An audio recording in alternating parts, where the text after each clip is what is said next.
కులగణన సర్వేతో బీసీ కులాలకు అన్యాయం జరిగిందని జాతీయ బీసీ సంక్షేమ సంఘం రాష్ట్ర కన్వీనర్ చొల్లంగి వేణుగోపాల్ పేర్కొన్నారు. కాకినాడ రామారావుపేటలో గల కేంద్ర శెట్టిబల్జా భవనంలో బీసీ నాయకులతో సమావేశం నిర్వహించారు.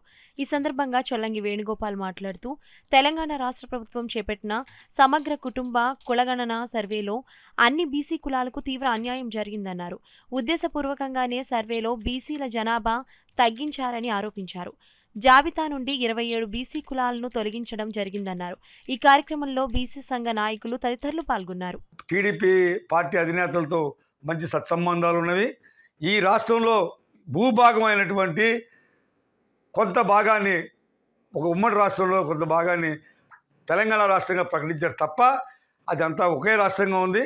మరి మేము అప్పుడు బీసీలో ఉండి మా పిల్లలు ఓసీలు ఎట్లాగవుతారన్న విషయాన్ని దయచేసి పార్టీ అధిష్టానం గ్రహించి మా ఇష్యూని మీ ద్వారా రేవంత్ రెడ్డి గారి దగ్గరికి తీసుకెళ్లాలని చెప్పి మా మంత్రివర్యుల్ని, మా సుభాష్ గారిని, అదే రకంగా పిల్లి సుభాష్ చంద్రబోస్ గారిని, పార్టీలకు అతీతంగా అలాగే మా పితాని సత్యనారాయణ గారిని ఉండి రెడ్డి సుబ్రహ్మణ్యం వీరందరినీ మేము కోరుకునేది అంటే అందరూ ఖచ్చితంగా రిప్రజెంటేషను మన చంద్రబాబు నాయుడు గారి ద్వారా, లోకేష్ గారి ద్వారా, అదే రకంగా ఇప్పుడున్నటువంటి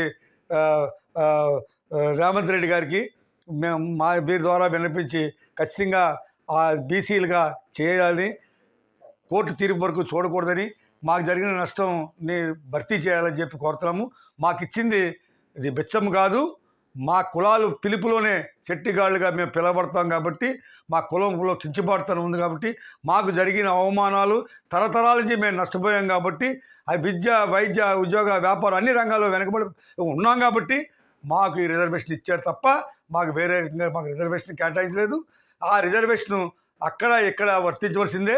అది మా చట్టం చెప్తుంది, ఆర్టికల్ 371 చెప్తుంది. కాబట్టి దానికి జరిగిన అన్యాయాన్ని ఖచ్చితంగా మీరు మాకు దానికి గతంలో జరిగిన అన్యాయాన్ని ప్యాసిఫై చేయడం కోసం మాకు దానికి మూల్యము చెల్లించడం కోసం మాకు ఆ రిజర్వేషన్ ఇవ్వడం జరిగింది. కాబట్టి మళ్ళీ తిరిగి మేము రిజర్వేషన్ పొందితే ఎప్పటికీ మేము బీసీలు అందరూ కూడా టీడీపీకి వెన్నంటే ఉంటాము. అదే రకంగా తెలంగాణ రాష్ట్రంలో అందరూ కూడా కాంగ్రెస్ పార్టీకి పట్టం కడతారని చెప్పి మేము మీ ద్వారా తెలియజేస్తున్నాము. ఈ 26 కులాలని ఎవరైతే ఉన్నారో 26 కులాలకు సంబంధించిన ప్రతినిధులు, ఎవరైతే ఎమ్మెల్యేలు, మినిస్టర్లు, శాసనసభ్యులు అందరికీ మా రిక్వెస్ట్, మా అప్పీల్ ఏంటంటే, మీరు మా కులం వల్లనే మాకు సీట్ ఇచ్చారు, మా కులం వల్లనే మేము మంత్రి పదవులు పొందాము, మేము కులం వల్లనే మేము ఇలాగ అయ్యామని చెప్పి పదే మా దగ్గర చెప్పడం కాదు. మీరు మీటింగ్లో, సభల్లో చెప్పడం కంటే కులం రుణం తీర్చుకోవాలి అంటే మీరు ఖచ్చితంగా ఈ కులాల్లో వెనుకబడిన కులాల్లో, అగ్ర కులాల్లో సమానంగా కలిపి మాకు వచ్చేటటువంటి రాయితీలు ఏమి రాకుండా చేస్తున్నారు. కాబట్టి మళ్ళీ తిరిగి మమ్మల్ని బీసీల జాబితాలో చేర్చే వరకు కూడా మీరు మా వెన్నంటుండి పోరాటం చేయాలని, మేము వెళ్ళవేళలా మీ వెనకాలే ఉండి మళ్ళీ తిరిగి టీడీపీ ప్రభుత్వానికి పట్టం కడతామని చెప్పి మీ ద్వారా తెలియజేస్తున్నాం.